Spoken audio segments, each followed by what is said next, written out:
Now, the real force behind the way fashion is presented to the world is almost entirely down to the work of the stylists. Not only do they dictate the look of the catwalk shows, but also the glossy images that appear in the pages of the fashion magazines.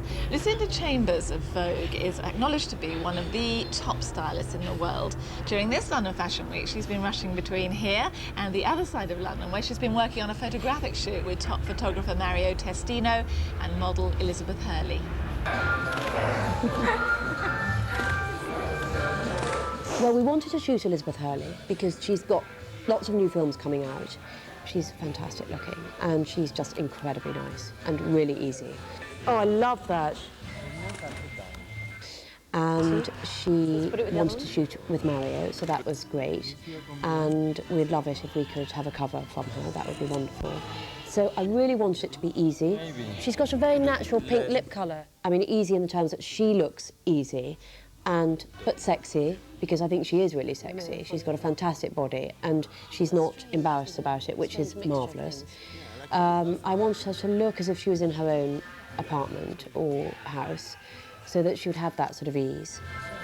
Yeah. I think that's beautiful. That is gorgeous, no? It's a moment. Yeah. I mean, I love her here.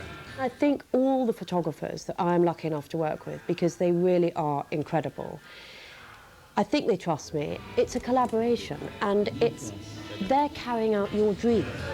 And although everybody, the photographer and certainly me, are sort of slight control freaks, otherwise we wouldn't be doing the job, it's like you're the producer, you've thought up this wonderful dream, and you're pulling together everybody who will make that dream come true. So in that way, it's the most fantastic job in the whole world. Mary doesn't want his bottom shows. Shall I just put that like that?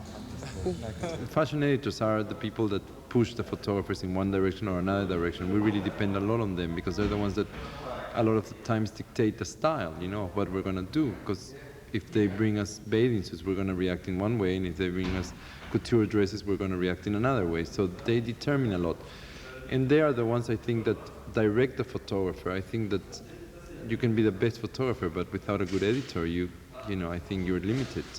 You do work with what's there, and you either embrace it or reject it. And I think it's just having that, you know, being really quick about deciding that and not faffing around. I mean, I've seen that sort of sheepskin in pictures before. Exactly. It's not deeply original, but it was fine because it added to the sensuality of the shots. So I think that was important, and yes, great that it was there. Yeah. Wow. I mean, it can come from anywhere. Looking around, a flower stall can look fantastic, a jar of Quality Street can look great. Colours, I think, a lot, like pottery, it really can be anything. A book, anything, I think, is suggestive. I do love roses. I do love roses.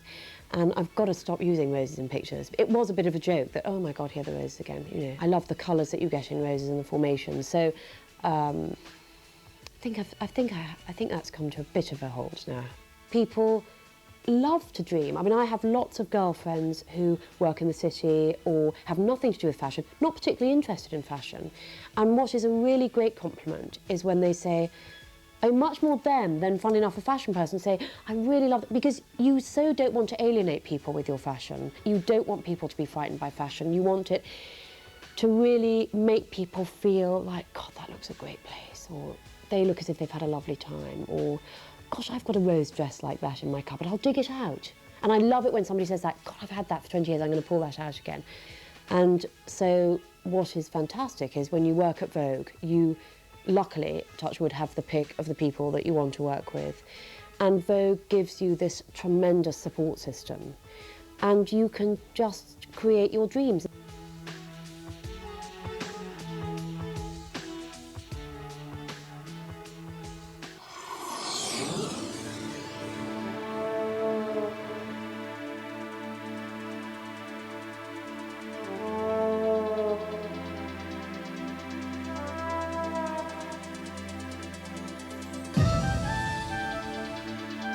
Now, he only shows in London once a year, but every time he comes, he's crowned Prince of London Fashion Week. The Mad Hatter, Philip Tracy, steals the show every year with the sort of hats your mother would never wear for a wedding.